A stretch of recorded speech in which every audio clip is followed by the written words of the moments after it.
Hey guys, welcome to the new mister in Hindi. जानते हैं कैसे गांव वाले ने इस डैन से अपनी जान बचाई। ये कहानी मुझे मेरी मम्मी ने सुनाई थी। जिस गांव से मेरी मम्मी थी, इस गांव में बुरी शक्तियां वास करती थी। ऐसे ही एक बुरी आत्मा से सामना हुआ मेरा दादाजी का।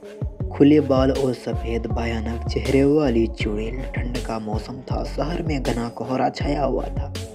मेरा दादा एक बड़े अधिकारी थे जो रोज की तरह उस दिन जब मेरे दादा अपना काम खत्म कर दफ्तर से घर की ओर जाने लगे तो रास्ते में पड़ने वाले बाजार से वह कुछ सामान लेने के लिए रुके।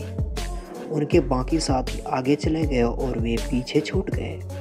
सामान लेते समय उन्हें टाइम का पता नहीं चला और जब दादाजी ने अपनी घड़ी देखी तो टाइम देखकर उन्हें लगा कि आज घर जाने में बहुत देरी हो जाएगी। उन्हें सोचा कि जंगल के रास्ते से अगर जाऊंगा तो जल्दी पहुंच जाऊंगा, इसलिए उन्हें जंगल की ओर गाड़ी घुमा ली। काफ़ी अंधेरा हो गया था। दादाजी तेजी गति से गाड़ी चला रहे थे, लेकिन उसकी गाड़ी के आगे एक औरत आई। उन्हें झटके से ब्रेक मारी और जो औरत गाड़ी के सामने आई थी वह बहुत तेज रो रही थी।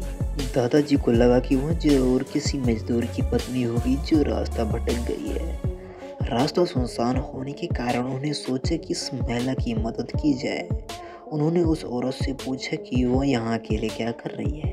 उसने कोई जवाब नहीं दिया और जोर से रोने लगी। ऐसा लग रहा था कि मानो सारा जंगल उसी की आवाज में गूंज रहा हो। दादाजी ने पूछा कि उसका घर कहाँ है, तो भी वह कुछ नहीं बोली। दादाजी ने उसने बोला कि तुम मेरे साथ घर चलो, मैं सुबह तुम्हें छोड़ दूंगा।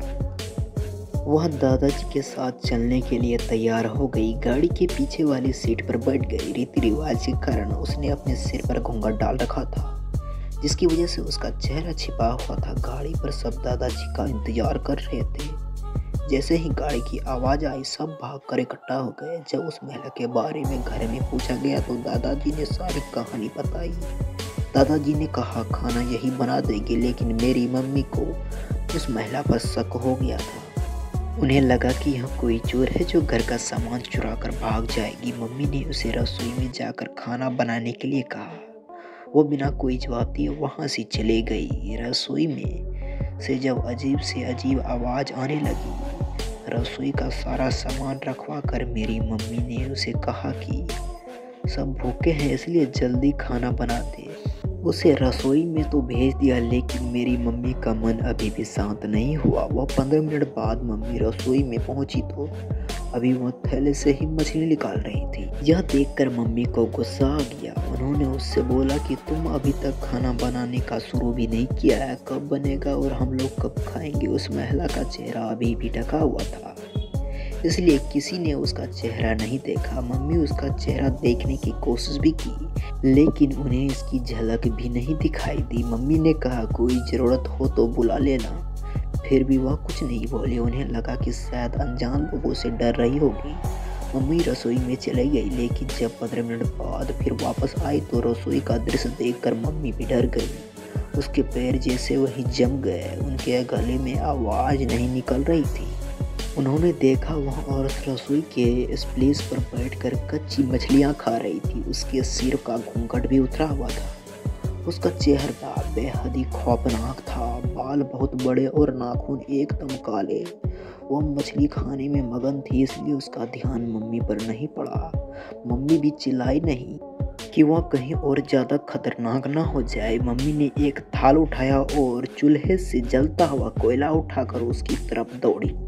कोयला उस चुड़ैल के शरीर पर फेंक दिया। आग की जलन से वह डैम तेजी से आवाज़ निकालने लगी, जिसकी आवाज़ सुनकर सारा घर इकट्ठा हो गया। उसे आग दिखाकर घर से बाहर निकाला गया। उसकी आवाज़ इतनी तेज थी कि आसपास के लोग का भी बड़ा जमावड़ा बच गया। वह डैम लोगों को भीड़ हटाते हुए जंगल की ओर दौड़ लगाई। सभी लोग डर के मारे कांप रहे थे और मम्मी की हिम्मत की दाद भी दे रहे थे कि अगर उन्होंने सही समय पर कोयला से उस डैन को भगाया नहीं होता तो आज ना जाने क्या हो जाता। दोस्तों, आपका होश तो उड़ ही गया होगा। दोस्तों, जब आपको वीडियो अच्छा लगा होगा तो कमेंट कर देना और सब्सक्राइब भी कर लेना।